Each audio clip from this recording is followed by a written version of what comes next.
दोस्तों, अगर आप भी देने वाले हैं 24 फरवरी को हिंदी का पेपर, तो आज का ये क्लास आपके लिए बहुत ही खास और इम्पोर्टेंट होने वाला है।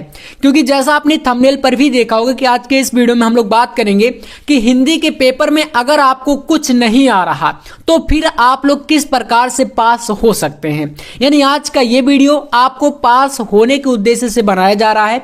और आज के इस क्लास में आपको इस प्रकार से, देखो हमारे पास एक मॉडल पेपर दिया गया यहाँ पर 2025 बोर्ड एग्जाम के लिए। जितने भी बच्चे 24 फरवरी को आप अगर हिंदी का पेपर देने वाले हैं तो इस वीडियो को पूरा आप लोग देखिएगा। और यहां पर हमारे पास मॉडल पेपर 302 DI कोड का है और एक बोर्ड एग्जाम की इस प्रकार से कॉपी है।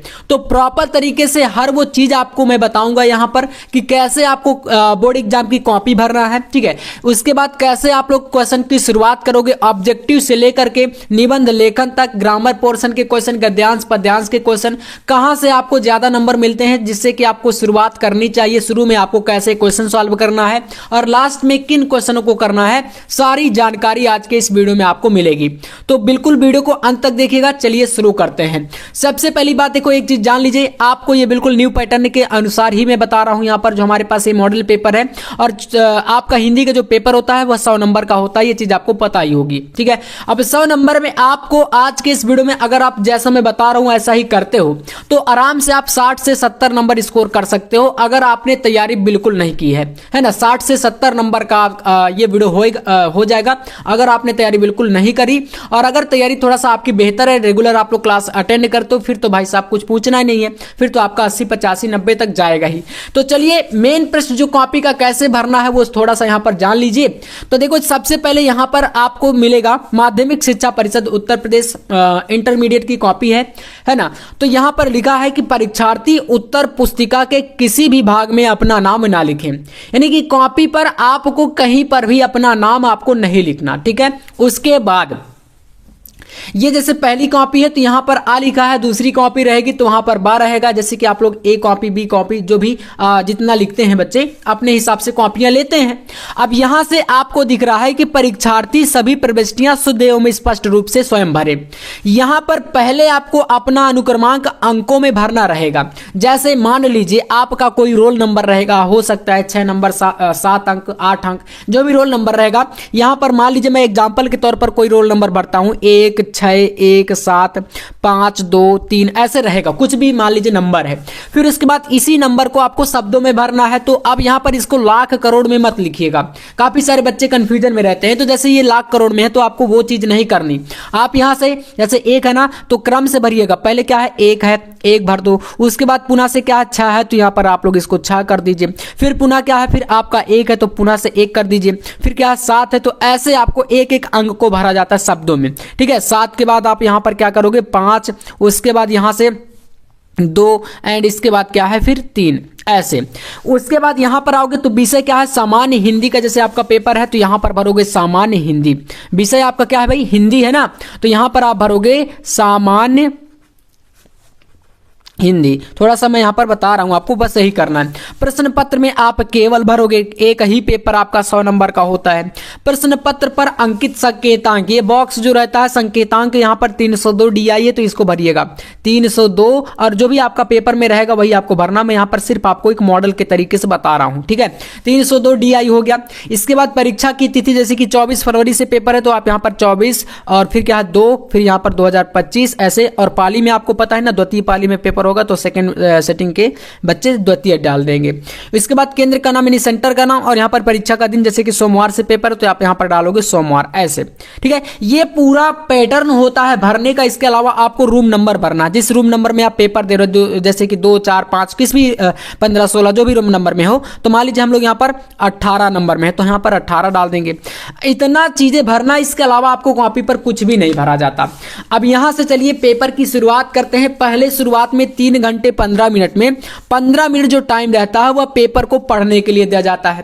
पूरा मॉडल पेपर आज समझ लीजिए, है ना। ये आपका एकदम वायरल पेपर है। इसके जितने भी प्रश्न है सारे प्रश्नों को तैयार कर लीजिएगा, है ना। साथ साथ मैं आपको आंसर भी देता जाऊंगा क्योंकि ये पूरा हल के साथ है, ठीक है।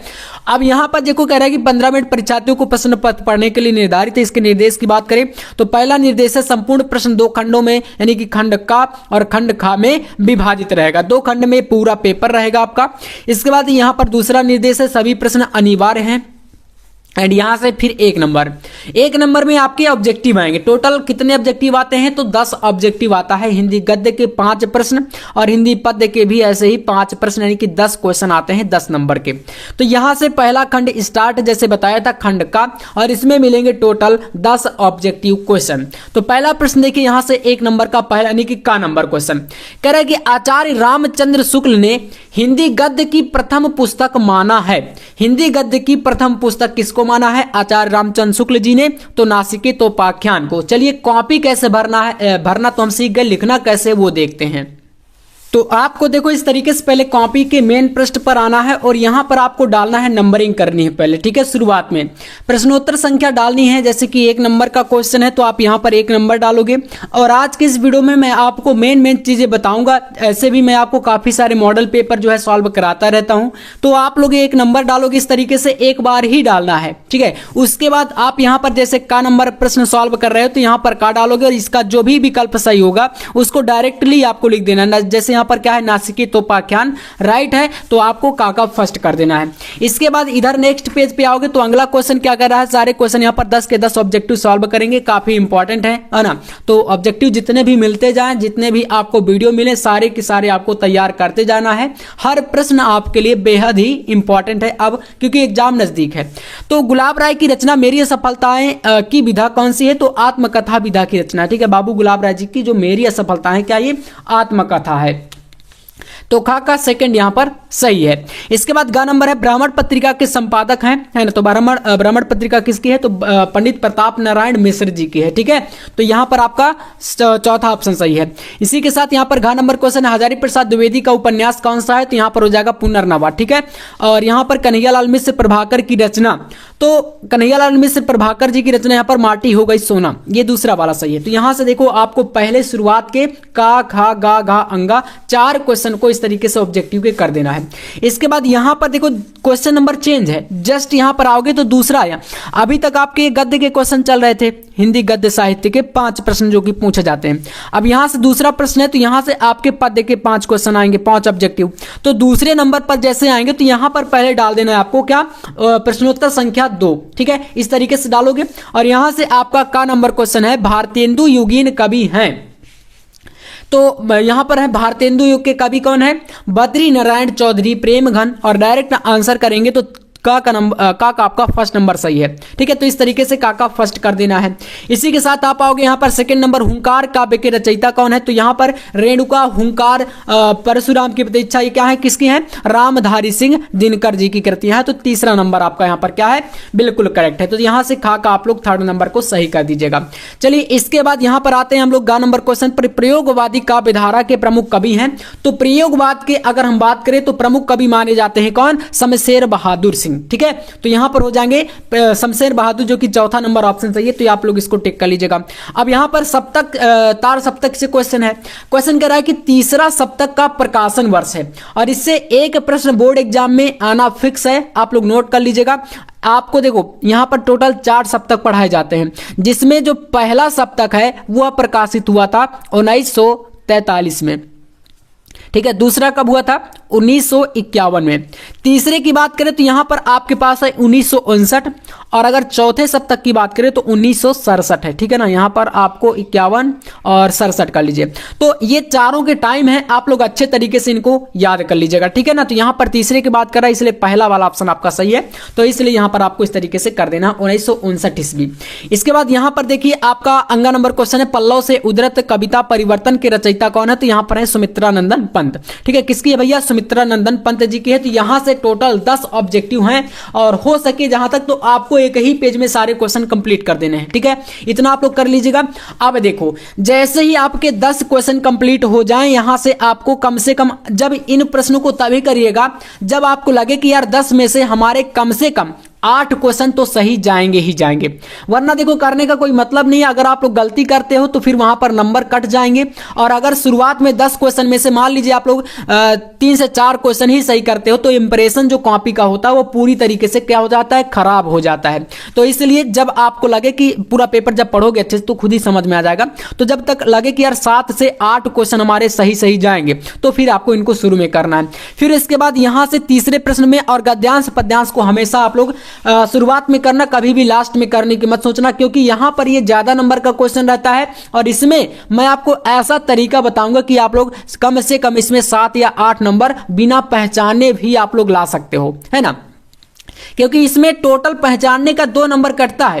अगर नहीं पहचान पाओगे तो भाई संदर्भ नहीं लिख पाओगे, और अगर पहचान जाओगे तो संदर्भ लिख लोगे। बस इतना डिफरेंस रहता है, बाकी और इसमें ज्यादा कुछ नहीं है।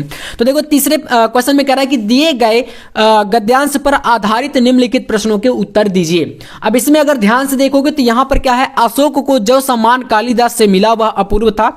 सुंदरियों के आसिंजनकारी नुपुर वाले चरणों के मृदु आघात से वह फूलता था। कोमल कपोलों पर कर्णावतंस के रूप में झूलता था, और चंचल नील अलंकों की अचंचल शोभा को 100 गुना बढ़ा देता था। वह महादेव के मन में मोक्ष पैदा करता था। तो बस इसमें देखो पहले पूरा तो इतना पढ़ लेना है। आपको पहचान के लिए एक शब्द इसमें काफी है, क्या, अशोक। अशोक के फूल, समझ गए ना। अब देखो इसमें पहले आप एक पेज में लिख दिए ऑब्जेक्टिव, दूसरे पेज पे आओगे तो यहां से देखोगे भैया आपके पास है गद्यांश पद्यांश वाले प्रश्नों को सॉल्व करने का तरीका।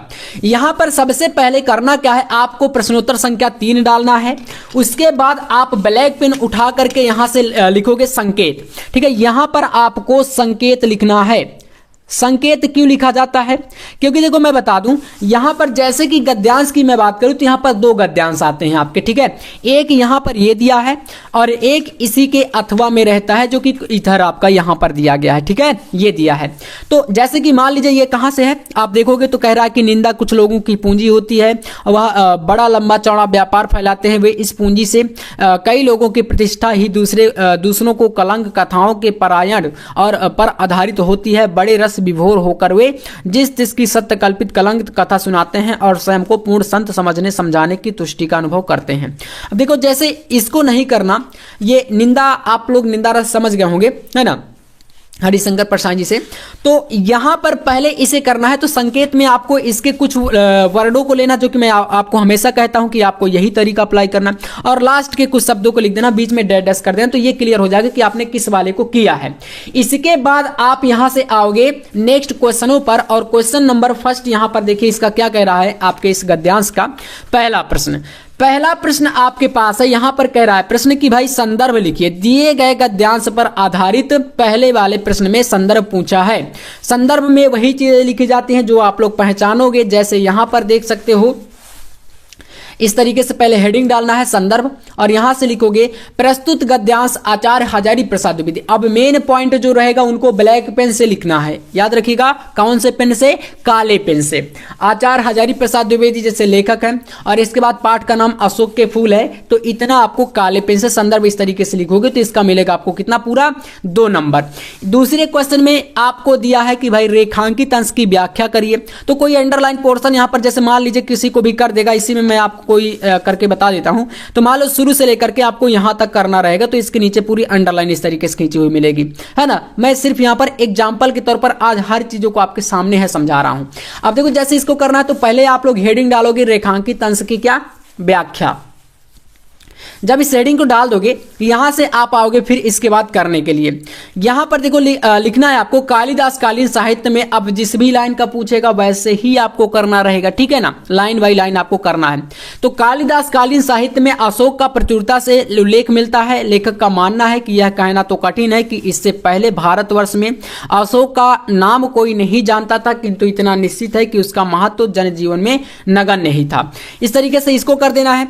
इसके बाद यहां पर अगले प्रश्न पे आना है। तो देखोगे तीसरा प्रश्न, कौन सा प्रश्न, तीसरा नंबर, संस्कृत के किस कवि ने अशोक को सम्मानित किया था। तो कालिदास जी ने किया था। इसी पैसेज को पढ़ोगे तो आंसर आपको यहीं पर मिलेगा। तो इसका आंसर इस तरीके से कर देना है। सारे प्रश्न को आप अच्छे तरीके से देख सकते हो। संस्कृत के कवि कालिदास ने अशोक को अपने साहित्य में स्थान दिया था। चलिए इसके बाद यहां पर देखिए अगला प्रश्न, अशोक पर फूल आने के संबंध में लेखक के क्या विचार हैं? तो यहां पर हो जाएगा अशोक पर फूल आने के संबंध में लेखक के अनुसार मनुष्य की मनोवृत्ति में परिवर्तन हुआ है। चलिए ये हो जाएगा। इसके बाद आपको नेक्स्ट क्वेश्चन पे दिया है जो कि 5वां क्वेश्चन है, आसिंजनकारी और कर्णावतंस के अर्थ लिखिए। जैसे यहां पर देखोगे तो आपको दो शब्द मिलेंगे, एक कर्णावतंस है, एक है आसिंजनकारी इसी पैसेज में। तो देखो आसिंजनकारी का अर्थ होता है आहत ना होना या भली भांति सुरक्षित, और कर्णावतंस का अर्थ होता है कान के आभूषण। इस तरीके से इसको आपको कर देना है, ठीक है। इसके बाद यहां से आप आ जाओगे अगले क्वेश्चन पे। ये गद्यांश यहां से खत्म, अथवा वाला, क्योंकि एक ही करना होता है, किसी एक को करना है इसमें, तो हमने एक कर दिया क्योंकि अथवा इसमें लगा हुआ है, एक को छोड़ देंगे। फिर इसके बाद आप आ जाओगे पद्यांश में क्वेश्चन नंबर 4 पे। यहां पर यह भी आपका इसी प्रकार से गद्यांश की तरह ही रहता है ना। तो देखो कि यहां पर आपको आ जाना है नेक्स्ट क्वेश्चन पे, और इसमें आपको यहां पर इसको पहले पढ़ना रहेगा। यहां पर अथवा करके ये एक नीचे दिया है, ठीक है। अब यहां पर देखिए, जैसे एक ऊपर वाला दिया है, मेरे प्यारे नौ जलद से कंज से नेत्र वाले, जाके आए मधुबन से और न भेजा संदेशा। मैंने कई बार यार इसको बताया, बहुत ही इजी है ना, एकदम आसान सा ये क्वेश्चन है, आराम से आप इसको कर सकते हो, ठीक है। यानी इसका सॉल्यूशन भी इसी तरीके से, पहले इसको पहचानोगे, संदर्भ पहला प्रश्न जैसे पूछा है ना, इसमें संदर्भ लिखिए।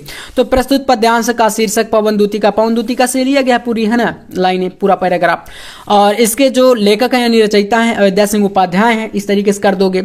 इसके बाद यहां पर दूसरा क्वेश्चन, पवन दूतिका द्वारा किसने किसको संदेशा, तो भाई किसने किसको भेजा था? तो पवन दूतिका से राधा जी ने कृष्ण जी को संदेशा भिजवाया था ना, तो इसका आंसर इस तरीके से कर दोगे, पवन दूतिका द्वारा राधा जी ने श्री कृष्ण को संदेशा भिजवाया था, ठीक है। इसके बाद रेखांकित अंश की व्याख्या, यहां पर मान लीजिए 2 लाइनें व्याख्या इसकी करना है, तो इसके नीचे लाइनें खींची रहेंगी। तो भाई पहले मेन चीज इसमें हेडिंग डालना है, फिर इसके बाद आपको एक्सप्लेन कर देना। जैसे राधा पवन से कहती हैं कि मैं भगवान श्री कृष्ण के जब से मथुरा गए हैं वापस नहीं आए, और वहां से ना ही कोई संदेशा भिजवाया, और इसी का पूरा वियोग का वर्णन जो है वो कर रही थी, आपको पता भी है ना। तो इस तरीके से आपको कर देना। क्वेश्चन नंबर 4 दिया है, प्रस्तुत पद्यांश में श्री कृष्ण के सौंदर्य का वर्णन किस प्रकार से किया गया है? तो यहां पर देखो, मेरे प्यारे नौ जलद से कंज से नेत्र वाले, पहली लाइन में भगवान श्री कृष्ण की सुंदरता के बारे में यहीं पर बताया गया है। इस तरीके से आप लिखोगे, भगवान श्री कृष्ण नबीन मेघ जैसी शोभा वाले और कमल जैसी नेत्र वाले थे, क्योंकि यहां पर कह रहा ना जलज से कंज से नेत्र वाले, तो इस तरीके से इस लाइन में व्याख्या करना है। एंड लास्ट क्वेश्चन, प्रस्तुत पद्यांश में आपको प्रयुक्त रस बताना है। तो यहाँ पर राधा जी वियोग मतलब वियोग कर रहे हैं, यानी कि विलाप कर रहे हैं, तो इसका क्या हो जाएगा? करुण रस यहाँ पर इसका हो जाएगा। फिर जीवन परिचय आता है, तो देखो हजारी प्रसाद द्विवेदी जी का जीवन परिचय स्पेशल वीडियो आएगा आपका, मैंने डाल दिया है। साहित्यिक परिचय देना है, इसकी कृतियां इन प्रकार से आपको इस तरीके से लिखना है पूरा। इसके बाद कवि जीवन परिचय की बात करें, जैसे मैथिली सेनगुप्त जी का, तो जीवन परिचय इस तरीके से लिखोगे। फिर साहित्यिक परिचय की बात करें तो साहित्यिक परिचय यहाँ पर इस तरीके से है, और नेक्स्ट पेज पे आपको आ जाना है, यहाँ पर इस तरीके से इनकी कृतियां दे देनी है, ठीक है। इतना आपको ये चीजें जो है कुछ शॉर्ट में बताना ही पड़ेगा आपको। इतना जब आप लोग कर दोगे, इसके बाद आपका पूछेगा यहां से प्रश्न संख्या देखो 6 में आपसे जीवन परिचय खत्म ना, 5 नंबर का कवि का जीवन परिचय, 5 नंबर का लेखक जीवन परिचय। फिर इसके बाद क्वेश्चन नंबर 6 में ये भी 5 नंबर का, जैसे पंचलाइट कहानी का उद्देश्य लिखिए, या आपका अथवा लगा है तो या तो आप बहादुर कहानी का भी लिख सकते हो। तो दो में से कोई एक करना है। जैसे बहादुर कहानी के बारे में बताया गया है, तो यहां से इस तरीके से प्रश्नोत्तर संख्या 6 डालोगे, और यहां से लिखोगे ये किसके द्वारा लिखी गई बहादुर कहानी, तो अमरकांत जी द्वारा। अमरकांत द्वारा रचित बहादुर कहानी एक मध्यम वर्गीय परिवार के जीवन की समस्या को लेकर चली है, और इसमें एक बेसहारा पहाड़ी लड़के की मार्मिक कथा वर्णित है। शीर्षक इसका कुछ इस तरीके से देना है। कहानी का शीर्षक संक्षिप्त, सारगर्भित तथा उपयुक्त है। यह इस कहानी के प्रमुख पात्र बहादुर के नाम पर आधारित है। इसे पढ़कर पाठक के मन में बहादुर के बारे में जानने की इच्छा होती है, उत्पन्न होती है। यहाँ बहादुर वीरता का प्रतीक नहीं है। इस तरीके से हो जाएगा बहादुर कहानी का सारांश और शीर्षक। इसके बाद यहाँ पर आपको नेक्स्ट पेज पे आना। जितनी लाइनें बता रहा हूँ कम से कम आपको 2 पेज लिखना ही लिखना है इसमें, ठीक है ना, 1.5 से 2 पेज आपको इसमें लिखना पड़ेगा। तो यहाँ पर आप कथानक में देखो इस तरीके से लिखोगे कि प्रस्तुत कहानी का कथानक अति संक्षिप्त तथा कौतूहलपूर्ण है। यह 12 से 13 वर्ष के एक पहाड़ी बालक यानी बहादुर की दयनीय दशा को प्रकट करने की कहानी है, जो मां से मार और उपेक्षा से खींच कर यानी कि गुस्सा होकर तो क्या होता है शहर भाग गया था। इसके बाद यहाँ पर पात्र तथा चरित्र चित्रण की बात करें तो कहानी में पात्रों की संख्या सीमित है। इसमें केवल 4 प्रमुख पात्र हैं। बहादुर, निर्मला, उसका पति और पुत्र किशोर, ये सभी मध्यम वर्ग के प्रतिनिधि हैं। बहादुर इसका सर्वप्रमुख पात्र है। इसके बाद कहानी का उद्देश्य आपको बताना है यहाँ पर। तो देखो, कहानी निम्न मध्यम वर्गीय समाज के मनोविज्ञान की वास्तविक चित्र अंकित करती है। आधुनिक समाज झूठे प्रदर्शन और शान शौकत में विश्वास करता है, वह बनावटी जिंदगी जीना पसंद करता है। कहानीकार ने निम्न वर्ग के प्रति सहानुभूति रखते हुए मध्यम वर्ग के लोगों की स्थिति का वास्तविकता को समझा है। ठीक है, इस तरीके से उद्देश्य हो जाएगा। अब यहाँ से एक जो टॉपिक आता है, देखो मैंने काफी सारी चीजें आपको सामने यहाँ पर रख दी। एक टॉपिक आता है यहां पर, स्वपठित खंड काव्य के आधार पर आपको एक खंड काव्य को बताना रहता है, यह भी 5 नंबर का। तो यहां पर जितने प्रश्न अभी शुरुआती के चल रहे हैं सारे 5 नंबर में पूछे जाते हैं। ठीक है, कितने नंबर में? 5 नंबर में। तो भाई आपको इसको स्वपठित का मतलब आपके जिले में जो भी आता है आपको सिर्फ उसी को इसमें अब करना है। यहां पर यह डिसाइड रहता है ना कि जैसे हमारा कोई, मान लीजिए हम, जैसे मैं अपनी बात करूं, हम लोग यहां पर चित्रकूट जिले से हैं, ठीक है ना। तो जैसे चित्रकूट और बांदा जिला हो गया, और यहां पर आसपास में आपका जैसे श्रवण कुमार आता है। ऐसे ही कोई कानपुर से है तो भाई कानपुर वाले बच्चे, मान लीजिए दूसरा आपके पास आता है, जो कोई प्रयागराज से है, कोई झांसी से है, कोई ललितपुर से है, कोई बस्ती से है, कोई बलिया से है, कोई बाराबंकी से है, कोई लखीमपुर खीरी, कहीं से भी हैं आप लोग। तो भाई इसमें थोड़ा सा आप लोग मतलब अपने हिंदी के टीचर से आपने आपके बताए होंगे, और अगर नहीं बताए हैं तो एक वीडियो में इस टॉपिक पर बना दूंगा। और कब बनाऊंगा मैंने कई बार बताया भी, आप बोलोगे भैया कब बनाओगे, तो मैं जैसे कि 24 फरवरी को पेपर है तो मैं आपको ये वीडियो प्रोवाइड करा दूंगा 22 फरवरी को। और 22 फरवरी को जैसे ये वीडियो मिल जाएगा तो मैं ये गारंटी लेता हूं, एक वीडियो मिलेगा, एक वीडियो से पूरा ये टॉपिक ही खत्म हो जाएगा। तो इसकी टेंशन आप बिल्कुल छोड़ दो, है ना। अगर पता है तो उसको पढ़ते जाओ, और नहीं पता है तो कोई दिक्कत नहीं, मैं एक वीडियो में सारा कुछ क्लियर कर दूंगा। ठीक है, तो ये आपके सामने आराम से हो जाएगा। बाकी इसको आप लोग अपने जिले के अनुसार ही तैयार करिएगा, ये टॉपिक फिक्स होता है। इसके बाद यहां से आपका आता है खंड खा, और खंड खा में अगर मैं बात करूं तो क्वेश्चन नंबर 8 यहां पर है, संस्कृत गद्यांशों में से किसी एक का संदर्भ सहित हिंदी में अनुवाद करिए। ये टॉपिक जो रहता है 7 नंबर का रहता है, इसमें 2 नंबर का संदर्भ और 5 नंबर का हिंदी अनुवाद करना होता है। इस तरीके से पहले संकेत दे देना, और यहां पर संदर्भ और इसका हिंदी में अनुवाद, इस तरीके से आप इसकी व्याख्या जो है कर सकते हो। ठीक है, इस प्रकार से यहां पर आपका हो जाता है। ठीक है ना।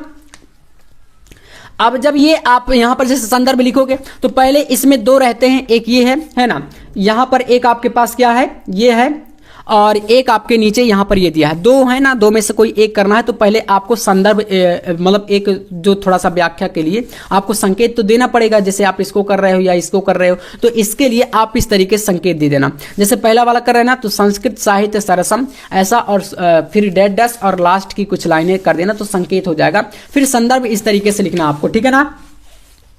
प्रस्तुत संस्कृत गद्यांश हमारी पाठ्य पुस्तक संस्कृत दिग्दर्शिका के संस्कृत भाषा या महत्तम नामक पाठ से अवतरित है। ये 2 नंबर इसका मिलेगा। और इसके बाद यहां पर आपको हिंदी अनुवाद इसका करना है, तो अनुवाद में लिखोगे इस तरीके से, इसकी व्याख्या हिंदी जो इसका है उसी को आपको लिख देना है। संस्कृत से साहित्य सरस है संस्कृत का, है ना, और इसका व्याकरण सुनिश्चित है। इसके गद्य और पद्य में ललित भावों को स्पष्ट करने की शक्ति है और अनुपम श्रुति मधुरता है। अधिक कहने से क्या, चरित्र के निर्माण के लिए जैसा विवेचन संस्कृत साहित्य देता है वैसी प्रेरणा किसी दूसरे साहित्य में नहीं है। अब इसके बाद एक छोड़ दोगे, फिर इसके बाद आप आ जाओगे खा नंबर श्लोक में। यहां पर यह भी 7 नंबर का है, मतलब कि 2 नंबर संदर्भ का और 5 नंबर हिंदी अनुवाद का होता है। जैसे एक आपके पास जल बिंदु निपातन वाला है, इसको आप संकेत पहले देना और फिर इसके बाद संदर्भ ऐसे लिख देना, और फिर इसी प्रकार से हेडिंग डाल के आपको लिख देना होगा हिंदी में अनुवाद। फिर 9 नंबर की बात करें, अब पूरी कॉपी ऐसे ही जैसे मैंने बता दिया ना, पूरा नंबरिंग ऐसे करते जाना और इसी प्रकार से पूरा का पूरा आपको सॉल्व करते जाना है। ठीक है, तो ये आपके यहाँ पर मुहावरे लोकोक्तियां हैं। इसके बाद अपठित गद्यांश आएगा, फिर आप यहाँ पर ग्रामर पोर्शन में आ जाओगे। जैसे यहाँ पर देखोगे तो आपके क्वेश्चन कुछ दिए हैं ना, जैसे आपका अम्ब और अंबु, इसका क्या अर्थ होता है, तो अम्ब का मतलब आम और अंबु का बादल, तो ये सही है। दूसरे में भवन और भुवन, तो भवन का मतलब घर और भुवन का संसार, तो आ नंबर सही है। इसके बाद निम्नलिखित में से किसी एक के 2 अर्थ बताइए, जैसे कि वारिद, वारिद का मेघ या बादल, द्विज का आपका ब्राह्मण दात अंडज पक्षी चंद्रमा, मित्र का आपका दोस्त या सखा, ऐसे फिर इसमें आपको जिसका कभी अंत ना हो तो इसमें हो जाता है अनंत। और कम बोलने वाले को मितभाषी बोलते हैं। फिर इसमें कोई दो वाक्यों को सही करके लिखना रहेगा, यानी किन्हीं दो वाक्यों को इस प्रकार से गलतियां रही उनको सही करके लिखना रहेगा। इसके बाद आप यहां से आ जाओगे इस टॉपिक पर। रस अलंकार के ऊपर एक वीडियो मैंने डाला है, आवेदन पत्र के ऊपर एक वीडियो में स्पेशल ला दूंगा, ठीक है। तो ये आपका टॉपिक काफी इंपॉर्टेंट है। एंड लास्ट में निबंध लेखन, तो ये दो टॉपिक आपका 6 नंबर का आवेदन पत्र और 9 नंबर का निबंध, ये 15 नंबर स्पेशल रहता है। तो इसको आप लोग क्या करिएगा, जब पूरा पेपर आपका सॉल्व हो जाए तो सबसे अंतिम में, ठीक है ना, सबसे अंत में ये दोनों टॉपिक आपको करने हैं। मैं आपको फिर से एक बार सजेस्ट कर रहा हूं, पूरा जब टॉपिक कंप्लीट हो जाए इसको लास्ट में करना, क्योंकि इसमें आपका थोड़ा सा निबंध में टाइम लगता है और निबंध को कम से कम हमें लिखना है टोटल 4 से 5 पेज में, यानी लास्ट में। मैं ज्यादा नहीं कर रहा हूं, फिर लास्ट में जितना भी टाइम बचेगा उसी हिसाब से आप लोग फिर लिखते जाओगे। तो इसलिए जैसे यहां पर टॉपिक भी दिए गए हैं पूरा 9 नंबर के लिए, कोई एक किसी एक का करना है। भारत में कृषि क्रांति, भारतीय लोकतंत्र का भविष्य हो गया, ऐसे यहां पर दिया है विज्ञान वरदान या अभिशाप, विद्यार्थी जीवन में अनुशासन का महत्व, मेरा प्रिय कवि या लेखक। इतने टॉपिक में से आपको कोई एक टॉपिक करना है। तो बस आज के वीडियो में इतना ही। जैसे मैंने नंबरिंग की रही है, जैसे मैंने आपको बताया, इस प्रकार से आप करिएगा, आराम से आप 60 से 70 नंबर स्कोर करोगे अगर सिर्फ पास होना है। और अगर अच्छे नंबर चाहिए तो फिर आप लोग क्लास अटेंड करते जाओ। अगर 4 से 5 दिन का भी आपके पास टाइम है ना, ये वीडियो आपके पास आ चुका है 4 से 5 दिन पहले, तो आप बड़े आराम से अच्छे नंबर लेके आओगे हिंदी में। तो अगर वीडियो पसंद आए लाइक कर देना, चैनल पर नए तो सब्सक्राइब जरूर कर लीजिएगा। मिलते हैं नेक्स्ट वीडियो में नेक्स्ट टॉपिक के साथ, तब तक के लिए जय हिंद, वंदे मातरम।